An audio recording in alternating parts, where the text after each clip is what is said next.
Back in the saddle. Let's play hardball.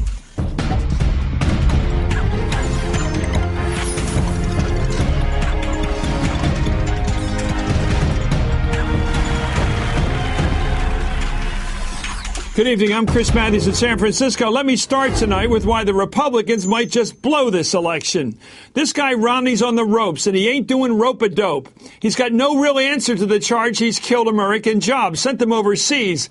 Got no answer to the demand he releases tax returns. If he's not yelling, "It wasn't my job," he's out there exposed to his enemies. Tonight, back from vacation, I want to know why. What is this guy hiding? If he wanted to be president, why did he do something that can't pass the smell test? Are these tax returns that yucky that he refuses to call them even for Republicans to let them go? Is this the command or the campaign he wants to run?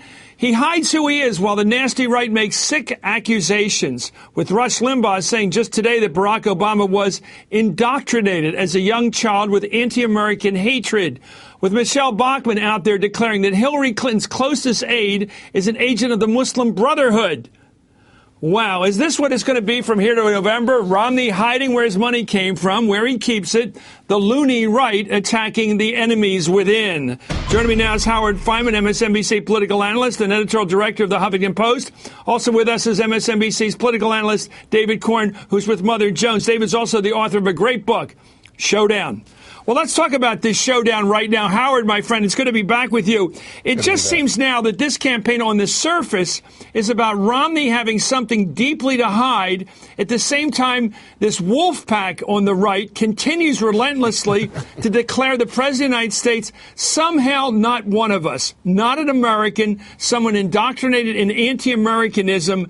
And, of course, Michelle Bachmann out there going after Hillary's people now by saying Huma, her top aide, closest aide who travels with her, you see her with her all the time, is somehow secretly working as a mole for the Muslim Brotherhood. This is really loony country. Your thoughts? Well, I agree with you, Chris, and I think it's gotten nastier and more personal sooner than I've seen it in other presidential elections. Ads, yes, we've had that before, everything from the Daisy ad to the Willie Horton ad to the Swift boating of 2004. But here I get the sense that it's personal, involving the personalities and the personal life and times of the two candidates. The Obama campaign is focusing relentlessly and without apology on Mitt Romney's business career, his wealth, and the story of how he got there. And even though Mitt Romney demanded an apology the other day from the president for some of the things that the Obama campaign had suggested about Romney's lack of truthfulness in filling out various forms about his career, the president rejected the call for an apology and said basically to Mitt Romney, put on your big boy pants. This is the way it is. You have to be an open book. And the way the right is responding is with personal attacks on the life and times of the President of the United States. So that's where we are. It's only July, and it's going to get worse from here. Well, one side's attacking the business practices of the other side, and the other side is attacking whether the President of the United States is some kind of in cahoots with the terrorists. Anyway, over the weekend, the Obama campaign released this devastating ad about Mitt Romney using the candidate's own words and with a melody attached. Let's watch. Oh, beautiful for spacious skies, for amber waves of grain, for purple mountains, majesty above the fruited plain. America, America, God shed his grace on thee, and crown thy good with pride. And here's the real vulnerability, I think, coming back from vacation. I want David to respond to this, that Mitt Romney's problem is he doesn't want to talk about where his money came from, but he won't talk about his tax returns. He won't even discuss in any way the kind of information most candidates put forward, including his father, who gave us 12 years of tax returns. And it's not just the Democrats who are intensifying attacks. They're calling it this weekend. A lot of prominent Republicans said Romney's refusal to do so is an indication there's something there he's trying to hide. This is powerful stuff. Let's listen to it first, and then you, David.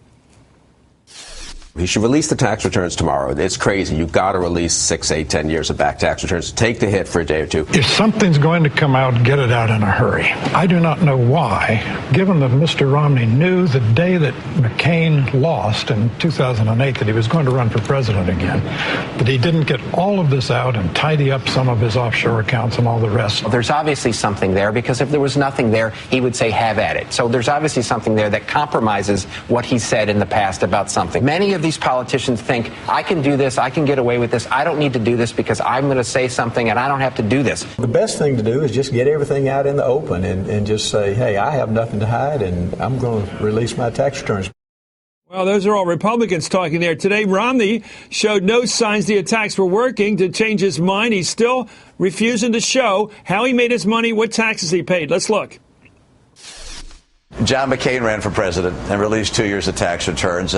John Kerry ran for president. You know, his wife, who has hundreds of millions of dollars, she never released her tax returns. Right. Somehow this wasn't an issue. The Obama people keep on wanting more and more and more things to pick through, more things for their opposition research to try and make a mountain out of, and to distort and to be dishonest about.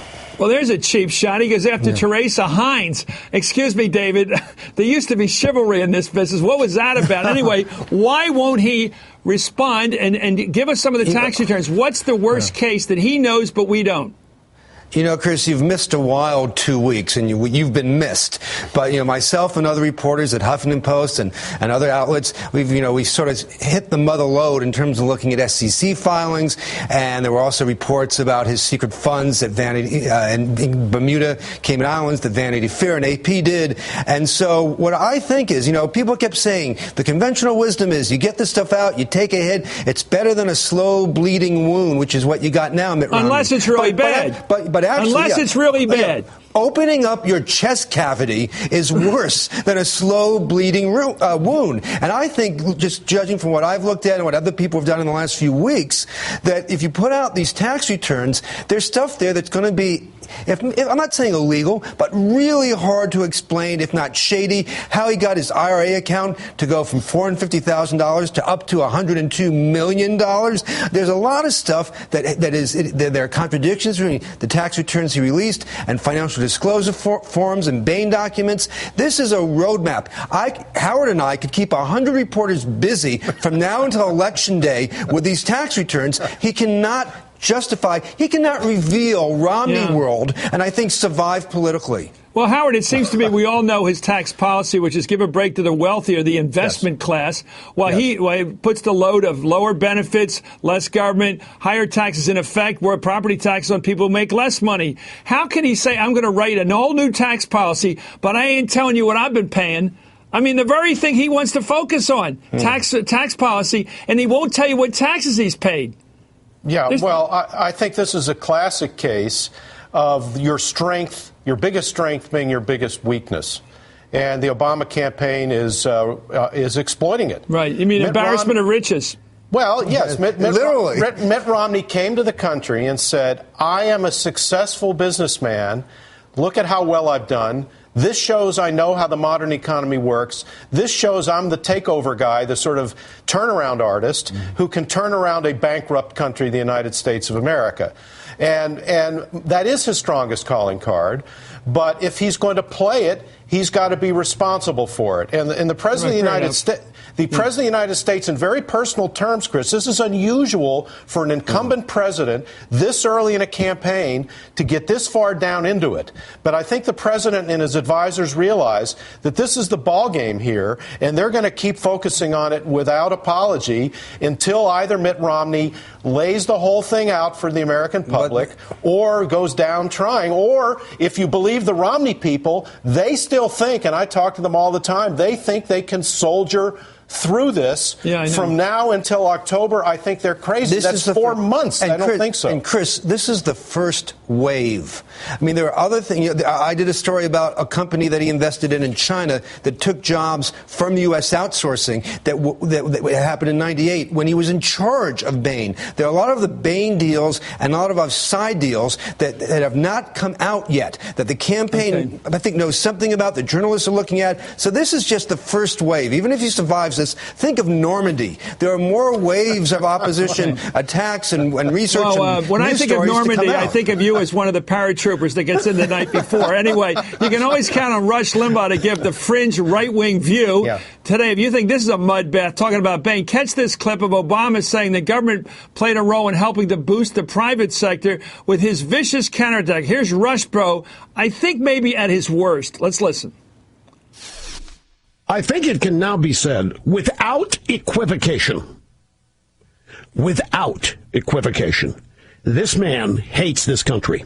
He was indoctrinated as a child. His father was a communist, mother was a leftist, sent to prep Ivy League schools where his contempt for the country was reinforced. He moved to Chicago. It was the home of the radical left movement. This is what we have. As a president, a radical ideologue, ruthless politician who despises the country and the way it was founded and the way in which it became great. Isn't it funny that our Supreme Court, Howard, is dominated by Republicans who went to Ivy League schools? Yes. It isn't like they all came back indoctrinated. What nonsense. But I want to talk about your thoughts on what this Rush Bro thing means. My take on this, Chris, is that Mitt Romney was at one point, and to some extent still is, an establishment Republican. Yeah. And yet he has run a campaign from the very beginning that's been, for the most part, all attack. It was that way in the primaries. It's that way now. So if you have an establishment Republican behaving like an attack dog, you're going to have the Rush Limbaughs of the world behaving like werewolves. Yeah. Mitt Romney has dragged the center of gravity of the discussion over to the nasty realm, which brings what happens in talk radio and elsewhere in the conservative grassroots legitimizes the nastiness that you're seeing there, and again has only begun. They're going to become increasingly hysterical as the months go on. This is what Howard and David, we have to go, but I'm at home with my brothers. Thank you, sirs, for joining us tonight.